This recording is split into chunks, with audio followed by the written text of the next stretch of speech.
Print and electronic media video journalist అందరికి నమస్కారం.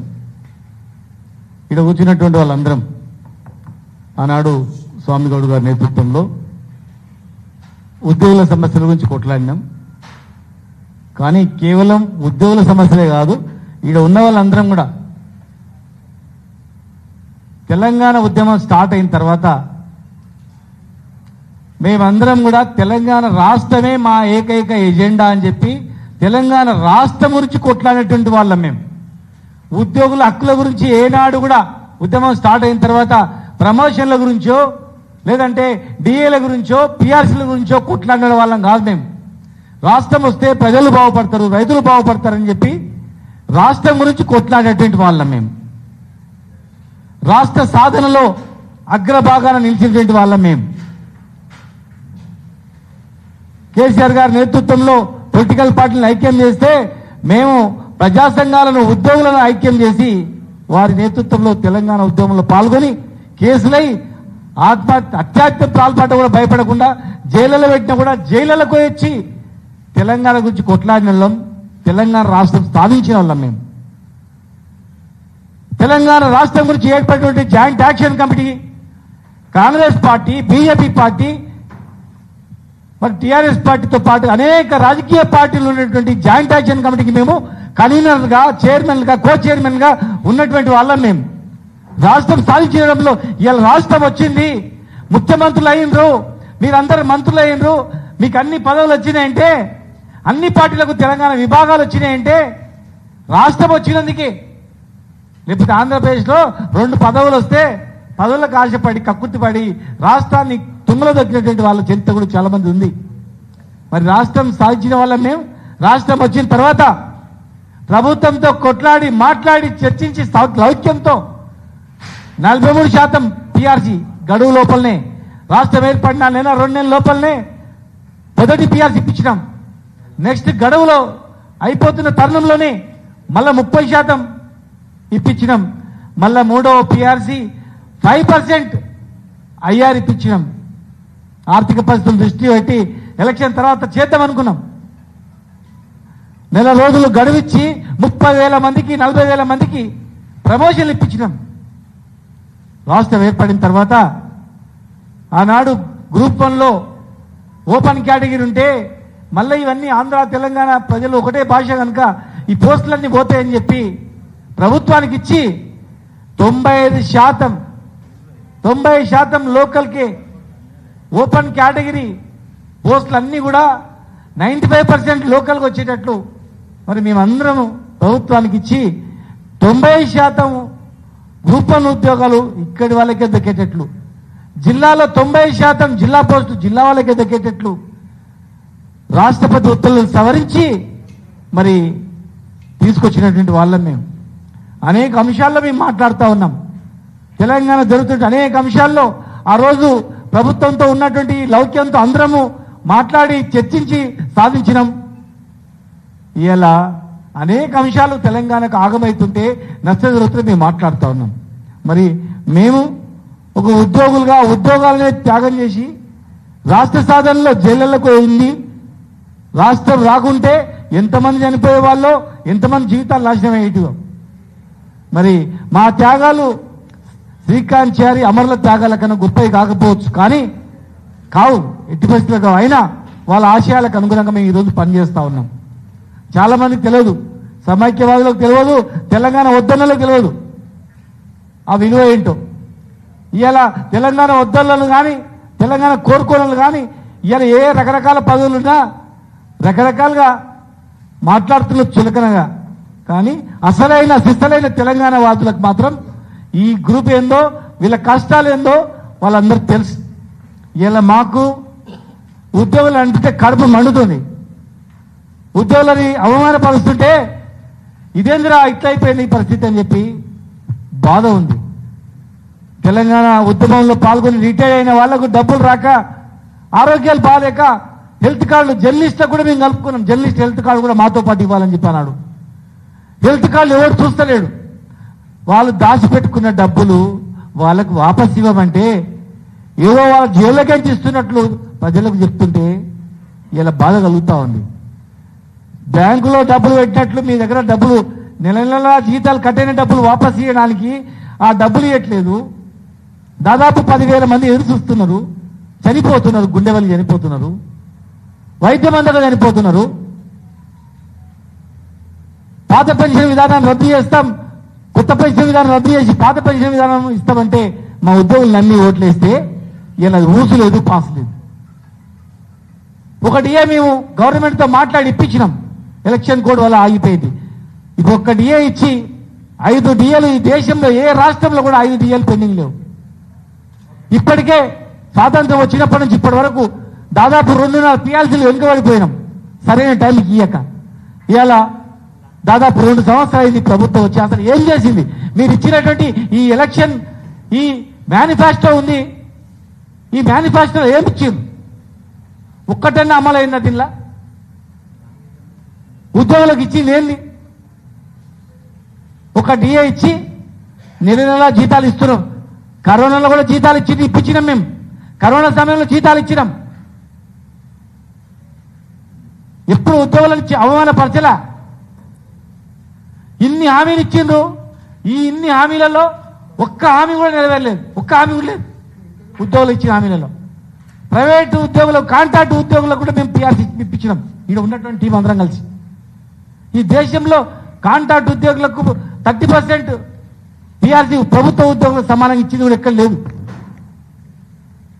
కొన్ని అంశాలు కాకపోవచ్చు కాక మేము కూడా ఒప్పుకుంటున్నాం.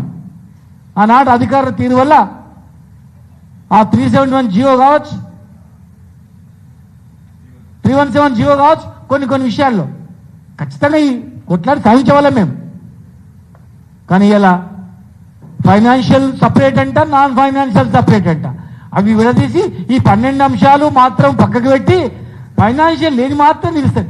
అది మీరు తెచ్చేది పోయి హక్కులు, అవి ఉద్యోగుల హక్కులు. అవి మీరేదో దయాదాచీలతో ఇచ్చినట్లే కాదు. డిఏలు మీ దయాదాచీలతో ఇచ్చేది కావు. ఇవి ధరలకు అనుగుణంగా కేంద్ర ప్రభుత్వం ప్రకటించిన వెంటనే రాష్ట్ర ప్రభుత్వాలు ప్రకటించాలి, ఇమీడియట్గా విడుదల చేయాలి.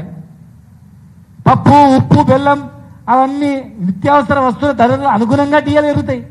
నీ ఇష్టానుసారంగా ఏదో పిచ్చం వేసినట్లు ఇచ్చినావు, దానం చేసినట్లు కాదు. ఇవి ఇలా ఏమి ఇవ్వకుండా కాలయాపన చేస్తూ మీరు మాట్లాడు. మేము డిమాండ్ చేస్తామని ఒక్కటే, వెంటనే రిటైర్డ్ ఉద్యోగులకు 10,000 మందికి మీరు ఎన్ని బిల్లులు ఆపి 10,000 మంది ఉద్యోగులకు ఒకటేసారి ఇమ్మీడియట్ గా వాళ్ళకు రిటైర్మెంట్ బెనిఫిట్స్ మొత్తం కూడా వాళ్ళు దాచిపెట్టిన డబ్బు వాళ్ళ డబ్బులు వాళ్ళకు ఇమ్మీడియట్ గా వాపస్ చేయాలని మేము డిమాండ్ చేస్తా ఉన్నాం. 5 డిఏలు వెంటనే కంపల్సరీ విడుదల, 6 నెలల్లో మీరు విడుదల చేస్తారు. 2 సంవత్సరాలు అవుతుంది. మీరు ఇచ్చిన హామీ ఇమ్మీడియట్ గా విడుదల చేయాలని మేము డిమాండ్ చేస్తా ఉన్నాం. పిఆర్సీ మేము 5% ఐఆర్ ఇప్పించినాం. ఒకవేళ మీరు లేట్ అయితే 20% ఇస్తారా, 20% ఇస్తారా? వెంటనే మీరు ఐఆర్ ప్రకటించండి ఇమ్మీడియట్ గా. మేము 5% ప్రకటించిపోయినాం కదా, మిగతా మీరు ఇమ్మీడియట్ ఇవ్వండి.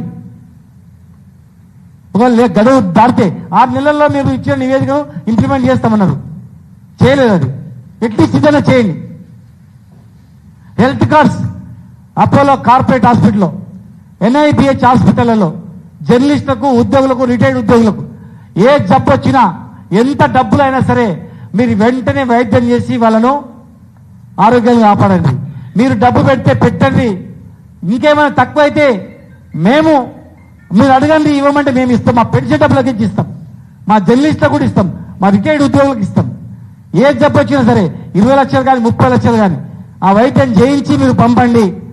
మీకు డబ్బులు లేవు అంటే మా నిధి ఎంత కావాలని చెప్పండి, మేము ఎంత % కావాలని ఇస్తాం. వెంటనే మాకు చేయాలి. ఇవన్నీ ఏం చేయకుండా పాత పెన్షన్ విధానం రద్దు చేసి ఇమ్మీడియట్ గా కొత్త పెన్షన్ విధానం రద్దు చేసి పాత పెన్షన్ ఓపీఎస్ తేవాలి ఇమ్మీడియట్ గా. 35-40 ఏళ్ళు పనిచేసి రిటైర్డ్ అయితే ఒక పైసా రాక అగమ్య గోచరంగా ఉంది వాళ్ళ బతుకులన్నీ కూడా. నాకు కావాల్సింది ఈ Telangana employees, retired employees coordination committee కావాల్సింది. తెలంగాణ రాష్ట్రం తెచ్చినటువంటి కోర్ టీంలో ఉన్నటువంటి ఈ కమిటీకి కావాల్సింది. రాష్ట్రాన్ని తెచ్చినటువంటి ప్రధాన భూమిక పోషించినటువంటి సకల జనుల సమ్మె, సహాయ నిరాకరణ, సంసద్ యాత్ర, మిలియన్ మార్చ్, సాగరహారం, సమర భేరి, సడక్ బంద్ మేము లేదే ఇవన్నీ ఎవరు లేవు. ఆనాడు కేసీఆర్ గారి నేతృత్వంలో కొట్లాడినాం. ఆనాడు జేఎస్లో కాంగ్రెస్ పార్టీ ఉంది, బీజేపీ పార్టీ కూడా ఉంది, న్యూ డెమోక్రసీ పార్టీ ఉంది, అనేక పార్టీలు ఉన్నాయి. మరి అన్ని పొలిటికల్ పార్టీలు ఉన్నటువంటి జాయింట్ యాక్షన్ కమిటీలో మొత్తం నడిపింది తెలంగాణ రాష్ట్రం వచ్చేంత వరకు ఉద్యోగాలు పక్కకు పెట్టి ప్రాణాన్ని పణంగా పెట్టి నడిపింది మేము. ఇలా ఏ ఒక్క వర్గాన్ని విస్మరించిన, రైతాంగాన్ని విస్మరించిన, ఆటో డ్రైవర్లను విస్మరించిన, ఆర్టీసీ బస్సు కండక్టర్లను డ్రైవర్లను విస్మరించిన, ఎలక్ట్రిసిటీ ఎంప్లాయీస్ విస్మరించిన, కాంట్రాక్ట్ ఉద్యోగులను విస్మరించిన, కూలన్నలను విస్మరించిన, ఎవరిని ఏ కులవృత్తిని విస్మరించినా మేము ఎట్టి పరిస్థితుల్లో ఊరుకోం. ఎవరు ఏ కుక్కలతో అరిచినా అరిపించినా అదరమో బెదరం. తెలంగాణ అనే పదాన్ని ఉచ్చరించకుండా అసెంబ్లీలో నిషేధించినట్టు నాడే మేము బయటకు వచ్చి జై తెలంగాణ అని నినాదం చేసినాం. ఫ్రీ జోన్ ఉద్యమాన్ని సానుగౌడ్ గారి నేతృత్వంలో మొట్టమొదటగా 14F ఉద్యమం స్టార్ట్ అయింది టీఎన్జిఓ భవనం నుంచి. టీఎన్జిఓ భవనం నుంచి ఆనాడు నడుము బిగించి అక్కడి నుంచి నడుచుకుంటూ వచ్చి అసెంబ్లీని ముట్టడించినాం. ఈ మలిదశ ఉద్యమం ప్రారంభమైంది మళ్ళీ ఒకసారి అక్కడి నుంచి. మరి మరుసటి రోజే కేసీఆర్ గారు పిలిపించుకొని కలిసి చేద్దాం, సిద్ధిపేట సభ అంటే నాటి నుంచి రాష్ట్రం వచ్చేంత